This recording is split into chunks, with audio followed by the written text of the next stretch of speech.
Ocupai-vos com tudo o que é verdadeiro, nobre, justo, puro, amável, tudo o que há de louvável, honroso, virtuoso, ou de qualquer modo mereça louvor. Da carta de São Paulo aos Filipenses, capítulo 4, versículo 8. Essa é uma citação das Escrituras, da Bíblia, que o Catecismo da Igreja Católica retoma. Nós teremos a oportunidade de trabalhar também o tema do Catecismo aqui no nosso canal. E retoma isso lá no número 1803, para quem já conhece, já sabe como manusear o Catecismo da Igreja Católica. Nós estamos tratando do tema da virtude. Podemos ainda hoje falar do tema da virtude? O que é a virtude? O que são as virtudes? Parece que é uma palavra que caiu, não é, no desuso, está fora de moda, está démodé, como a gente costuma dizer. Não é? A virtude, segundo a reflexão da Igreja, contida no Catecismo, mas que se baseia mais uma vez num longo processo de reflexão, não é, que vem desde a antiguidade dos pensadores gregos, né, do pensamento filosófico. A virtude é uma disposição estável, uma disposição habitual e firme para fazer o bem. Eu gosto sempre de pegar e fazer um paralelo, nós vamos voltar também ao tema dos vícios, mas virtude seria, basicamente, uma breve definição, um hábito bom. Né? Uma disposição estável, uma disposição habitual em fazer o bem, né? Em buscar e fazer o bem, firme para fazer o bem. E o vício seria um hábito mau. Não é? A virtude, um hábito bom, o vício, um hábito mau.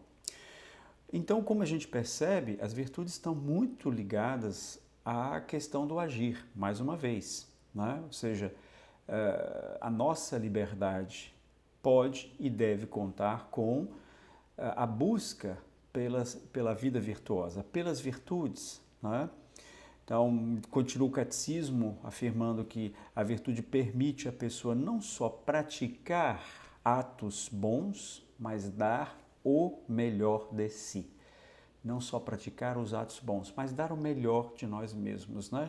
Essa exigência que, longe de ser qualquer cobrança culpabilizadora, né, nos faz ir avante, né, nos faz querer mais, sermos melhores, né? Não porque esperamos o louvor dos homens, né, mas porque esperamos simplesmente fazer o bem, para que o bem reine em nosso meio, esteja em nossa vida e na vida das pessoas que estão à nossa volta. Então, a virtude move o ser humano para um agir que seja um agir bom. E nós poderíamos aqui recordar, e vamos recordar, 4 virtudes que são a base de todas as outras, não é? Que o pensamento também cristão, católico, foi elaborando ao longo dos séculos e colocou como a base de todas as virtudes, certo? São elas as virtudes da prudência, a virtude da justiça, da fortaleza e da temperança. São chamadas de virtudes cardeais, porque justamente são esse eixo em torno ao qual todas as outras virtudes se organizam e se desenvolvem também. Vou voltar a cada uma delas.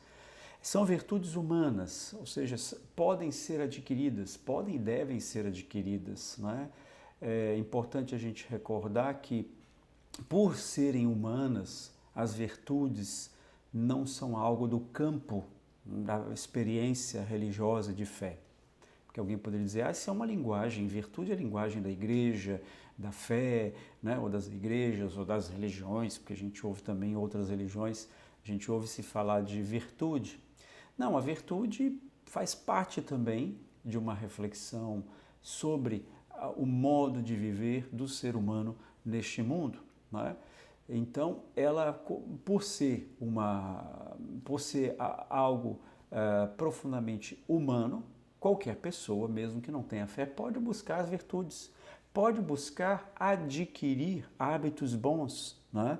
Pode buscar implementar ou sedimentar na sua vida essas disposições estáveis que sejam boas. E a gente já vai ver algumas delas, né? E a gente percebe que, de fato, elas podem estar presentes na vida de todas as pessoas. E é importante também, claro, quando a gente fala de virtudes humanas, para nós que temos fé, nós vamos contar com a graça, a ação da graça de Deus, né? Que age com a nossa ação, né? Numa profunda relação, profunda comunhão, nós esperamos adquirir as virtudes com a ajuda da graça de Deus, não somente com as próprias forças humanas, não somente com a nossa vontade, nosso empenho, mas com a graça que também nos orienta, que também molda de um certo modo o nosso agir, claro, sempre levando em conta a nossa liberdade. Então, vamos lá nas 4 virtudes cardeais, né? Essas virtudes que dão uma base para todas as outras. A prudência é conhecida também como aquela que regula as outras virtudes, como a mãe das virtudes, né? Ou seja, a prudência nos ajuda a discernir, a pensar bem, a refletir bem quando devemos agir, como devemos agir, não é? Com quem, com que meios nós vamos agir. Então, a prudência é algo que nós podemos procurar adquirir ao longo da nossa vida, fazer juízos ponderados das coisas, fazer boas reflexões e ter esse cuidado quando nós formos agir, como, que passos dar, de que modo dar. Então, essa é a virtude da prudência, né? Diz o livro dos Provérbios, o homem sagaz discerne os seus passos. O livro dos Provérbios, capítulo 14. O homem sagaz discerne os seus passos. Discernir, né? Saber refletir.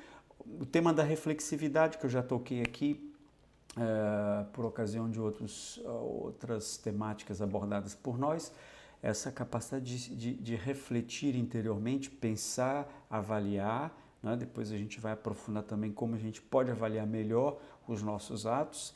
Então isso é fundamental, né? É uma regra do nosso agir. E nós percebemos que ela ajuda as outras virtudes também, né? O exercício das outras virtudes, né? Da virtude da justiça, da fortaleza e da temperança, vão estar ligados, né? Vai estar ligado, né? O exercício vai estar ligado à virtude da prudência, tá? A virtude da justiça. A virtude da justiça, podemos defini-la de modo também muito rápido, dizendo que significa dar ao outro aquilo que lhe é devido. Dar ao outro e a Deus aquilo que lhe é devido, poderíamos também dizer. São Tomás de Aquino, quando trata da religião, não é? Da virtude de religião, viver a nossa experiência religiosa ou espiritual, né? É um tema também debatido, voltaremos a isso. Diz que a virtude da religião está dentro da virtude da justiça, porque o culto a Deus é devido, nós rendemos culto a Deus, devo render culto a Deus, né? E dar a cada um o que lhe é devido. Nós somos chamados pela justiça a dar a cada um o que lhe é de direito. Claro, temos sempre que lembrar que direito e dever vão juntos, nunca de modo separado. Eles são inseparáveis. Fundamental que a gente recorde isso. Então, um conviver em que cada um recebe o que lhe é devido, né? A cada um o que é seu.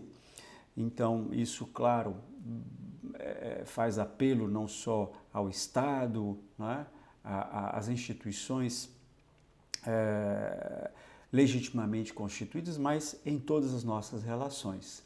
As relações familiares também, as relações humanas, no nosso cotidiano, nós temos que procurar cada vez mais levar em conta a justiça e vivê-la, né?